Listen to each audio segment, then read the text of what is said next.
Assalamualaikum. Assalamualaikum warahmatullahi wabarakatuh. Hari ini kita ingin belajar huruf. Di sini udah terlihat kalau ada huruf dari A sampai Z. Jadi marilah sama-sama kita belajar huruf. Ya. A B C D E F G H I J K L M N O P Q R S T U V W X Y Z.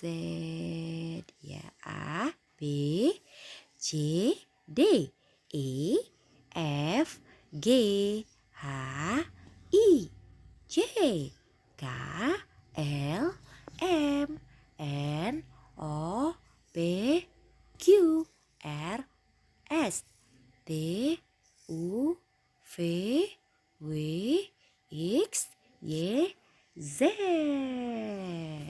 Oke. A sampai Z udah lancar ya, ternyata semakin lancar ya, karena yang namanya belajar harus sering mengulang-ulang supaya nggak terasa tuh kayak menghafal. Jadi itu karena kita sering belajar membacanya lagi, maka kita akan semakin mengingatnya.